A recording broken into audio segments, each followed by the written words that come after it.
Hi boys and girls. So make sure you have a piece of paper and a pencil and eraser so that you can draw just the basic outlines for your two people's shapes along with the video today. And then I'm going to take it from there and show you the whole project, but you should at least be able to get started with either a practice drawing, or if you really like how it comes out, you can use it for the beginning of part 1. For the first part of your drawing, you're going to just want to start with mapping out where your two people are going to be. So you want to think about their heights. In the example, in the directions in the PDF, which is in the OLS, when you open up your project in Unit 7, you're going to see that they're about the same height. So it's up to you to decide what your two people are doing and who they are, and if they're the same height or if one needs to be taller. In Grant Wood's example, the dad, who's the farmer, he's a bit taller than his daughter. So just think about who your characters are and if they need to be the same height or different heights. So I'm going to do mine the same height. So I'm just going to start by mapping out the shape of the face or the size of the face, just really lightly so that I can kind of perfect it as I go. So I want it to be a nice oval. This looks about right. And I'm going to do the other one right next to it.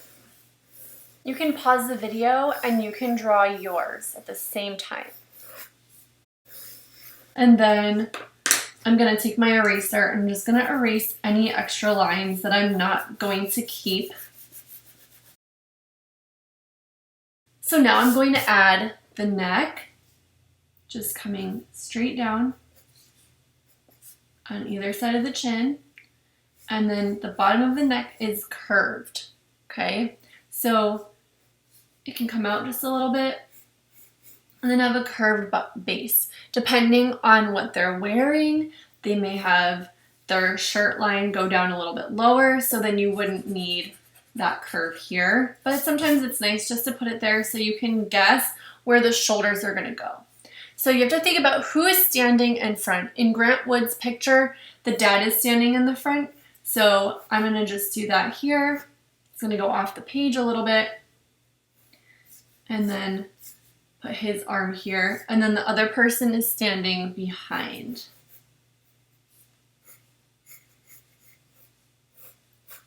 Okay, so I can always go back and refine this a little bit after I do more details of my drawings. Now, you're going to think about what's in the background. So this is just your basic outlines for everything right now. What's going to be in the background of your picture? So if you're drawing a doctor and a nurse or anybody in the medical field, then you probably want something in the background that shows them in that kind of environment. So they could be in an ambulance, in front of an ambulance, in front of a hospital, in an operating room, or in an exam room, or anything like that.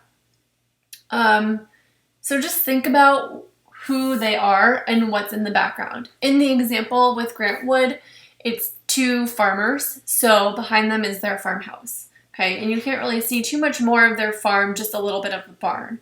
So you want there to be a little bit of a clue that helps convey who they are, because sometimes, if you're doing a person at the grocery store, just their outfit isn't going to tell the story. So it needs to be something that shows and connects to their outfit. So I found the person I want to draw. So I'm going to start with this, and I'm going to actually make my people a barber and the person getting their hair done.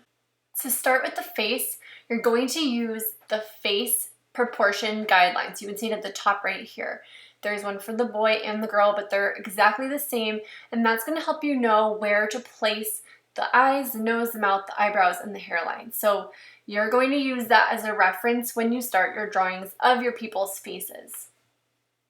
Now I actually am going to put those pictures in right here so that you can use them and you can pause the video when you're drawing. So you start by drawing those dotted lines down the front, down the middle, and across the middle where the eyes go. And then the eyes are in the center of each half. So the center of the left half and the center of the right half. Then you divide the eye line to the chin in half. See where it says 1/2 right by where the ear is? That line going across is where you do the bottom of the nose. Then you divide from the bottom of the nose to the chin in half across, and that's where you put the mouth. I usually do it in half, so it's a little bit lower, and then that's where I put the bottom of the mouth. In this picture of the woman, it looks like it's a third down and it's the middle of the mouth, but if you go back to the man, it's actually divided completely in half from the nose to the chin, and that line is the bottom of the mouth. So it's the same proportions for both a man or a woman. So you have the eyes, the nose, the mouth. Then you're going to go up a little bit for the eyebrows. And then if you divide the top quarter of the head, then you get the hairline. So use this as a visual reference to help you, and then you can change your person to make them look however you'd like. Now I've finished doing my outlines, so now I'm going to go in with my colored pencils and crayons, and I'm going to outline things. I'm also going to add a step of outlining in Sharpie because I like how that makes everything look nice and bold. So that's what I'm going to do in between. I know this isn't one of the steps in the OLS directions, but I'm going to add it to my own steps.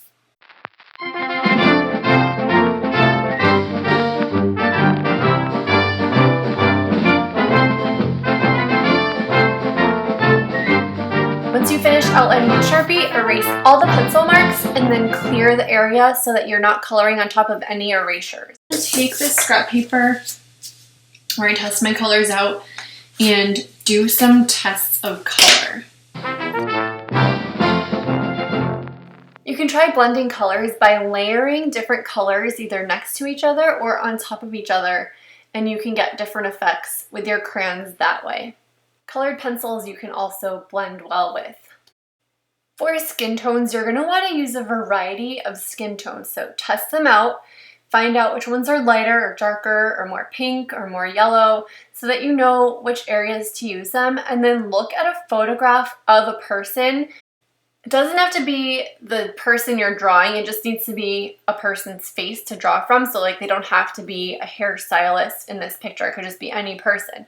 But use a photograph to help you draw the facial features so that you can see the colors and the skin tones and shadows and things like that. And you can make your person any ethnicity, be any age, they could be any gender, boy or girl, or both of the same. So it's really up to you. It just needs to be two people. So this is an artist choice thing. You can have any ethnicity, any background, male or female, male, male, female, female, whatever you desire to draw. Your own character, your own background. It just needs to be sort of a parody on the Grant Woods art style. And just one more thing to clarify, in the OLS it asks you to pick things based on occupation. So you're not choosing a character from a movie or anything like that. It has to be based on how somebody dresses and the background that you would see behind them based on their job. So it's ordinary people, so people that you see in your community, community workers, grocery store people, teachers, firefighters, police officers. It could be any job. It could be any kind of a job, but they're in like a uniform. So it's not going to be like a Star Wars version or a Minnie Mouse and Mickey Mouse version. It's going to be just ordinary people. If you went outside and you went for a walk around where you live or went for a drive, what are the people that you would see? What do they look like? So that is the focus. So you want to make sure that you're sticking with ordinary people based maybe on what their interests are or their jobs, but not taking it too far with the character part. So just to get started, you're going to be drawing the outlines of your two people's bodies and their heads, and then you're going to be adding kind of like a just generic basic outline of what they're going to see in the background. And then you can go back in during parts 2 and 3 to add all the details and add color to your drawings. Just remember, make it original, make it your own, be creative, and you're going to have an amazing project. I can't wait to see them all.